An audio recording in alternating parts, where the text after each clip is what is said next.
Brought to you by the EveryDollar app. Start budgeting for free today. Forbes reporting Americans are overdue with their car payments at the highest rate in nearly 30 years. Higher car prices and rising interest rates are hindering car owners' ability to afford their vehicle payments, as 6.1% of subprime auto borrowers are at least 60 days past due on their loans, the highest percentage in data dating back all the way to 1994, according to Bloomberg. Gen Z and millennials may account for a significant amount of the borrowers behind on their auto loans, as the two generations recorded auto loan delinquency rates last year that were significantly higher than pre-pandemic levels, according to NBC News.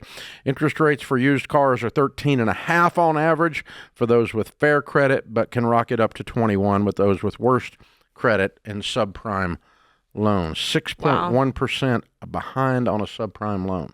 Yeah, they shouldn't have been buying these cars to begin with. That's the problem. Yeah. That's the problem. When it's subprime, it's because you've got low credit, you've got low income. There's a reason that they don't want you borrowing money. And so they say, well, we'll just jack up the interest rate, right? So that we can cover our butts. You're a high-risk borrower. Risk. Yep. So they're going to charge you super high interest rates and continue your problems for you. Because they know. But I was forced to buy a car. No, you weren't. Mm-hmm. They did not have a gun. You were not forced to do anything. I have chosen to do some stupid things in my life, but I have to take ownership of the fact that I chose to do it. I was not forced to do it. I wanted it. I had car fever. Mm-hmm. I loved the smell of the leather. Mm-hmm.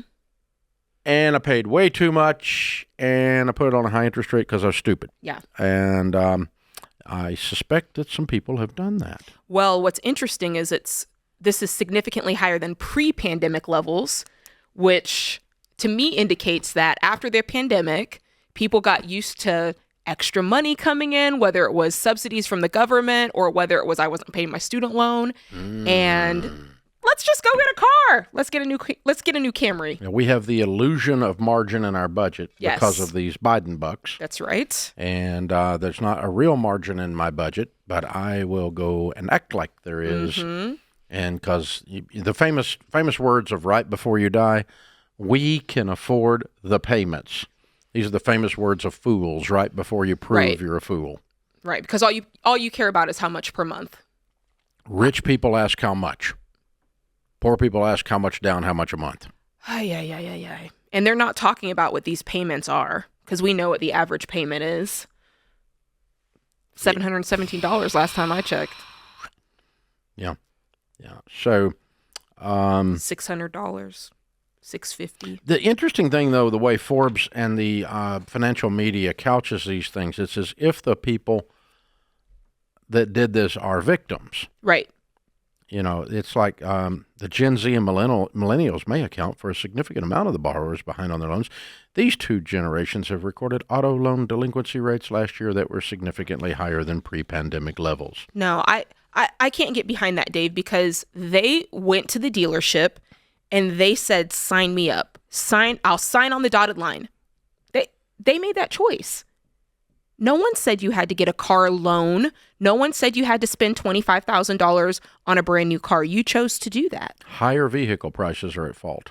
Higher borrowing costs are at fault, according to the article. No. Let me help you. You want to know what causes vehicle prices to come down? Lower demand.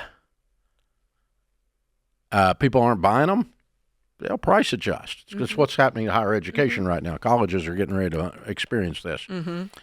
People have decided I'm not going to pay $250,000 for a degree in left-handed puppetry. It doesn't make sense. And end up being a barista. No, I'm not going to do that. And people are waking up. And you know what? If car prices are so high, then don't buy them. That's what I'm saying. Oh, shocking. Look, See, here's the thing. It's the ancient word. We have forgotten the ancient word. No. Yeah, you press your tongue towards the roof of your mouth, release and blow air past it. Sounds like this. No. You can't tell anyone no, because immediately that's hate speech now. Yeah. No. And you told me I can't do something. I just did. That's right. No. Yeah. I don't like Dave Ramsey. I didn't, I wasn't running a poll. I'm just here to help you. But Dave, I have to live in my truth, and my truth is telling me that I need self-care and I need a new car. See, the problem, and the way for me to take care of myself is to get this new car. The problem After is all, if I you work have hard your own every truth day. and I have my own truth and they're in conflict, one of them is not the truth. So it's you're not allowed to own your own truth. It's not like a thing you can buy. You can't go to Walmart and buy a box of truth. And it's different than, it's a variety. I get a variety pack, a different kind of truth, depending on what truth I want. Now, one truth, if it's in conflict with another truth, by definition, one of them is not the truth. The truth is independent of your little feelings, darling. I'm offended, Dave. I know. I'm offended. And I'm supposed to care. I love it. Oh, it's so fun. Hey, guys. If you can't tell, we're making fun of you. Yes, we are. Definitely.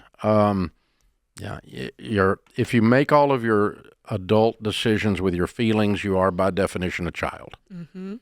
And so when you purchase something that you can't afford with money that you don't have to impress people you don't even really like at 21% on subprime, and then you get delinquent on the payment, $1,142 car payment, then you become a statistic, and then people like Forbes make fun of your entire generation because of that. And by the way, the Gen Zs and the millennials are actually two very good financial generations. They've done a very good job by and large, but a portion of every generation is stupid. Well, the problem is... And a portion of the Gen Z and a portion of the millennials, a portion of the boomers are stupid. The problem is, Dave, is if you're always pointing to the problem out there, that's the reason. It's the dealership, it's the interest rates, it's inflation, it's supply chain. If you're always pointing to something out there for your own behavior, you'll never be able to fix it. You'll never be able to fix it.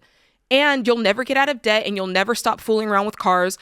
And everybody has to take that moment and look inward. When Sam and I were getting out of debt, we had a Jeep car payment for $303 and a Hummer H3 for $432 a month. That's so much in car payments. And I thought, this is the way you're supposed to live life. This is what you have to do. And it took me listening to the Ramsey show and listening to things and people going, that's so dumb, that's so stupid. And at some point, you have to look at yourself and go, could I really be making a stupid decision? Mm-hmm. And not blame. You're never going to get past it. You've got to look. There's a reason you don't have any money, and it's sitting in your driveway. It's the largest thing we all buy that goes down in value. Yeah. I don't hate cars. I just hate what they do to people that can't afford them. Right. And, when you start talking, if you take $550 a month and invest it from age 30 to age 65, you're going to have $5.5 million in a mutual fund. Hope you like the car.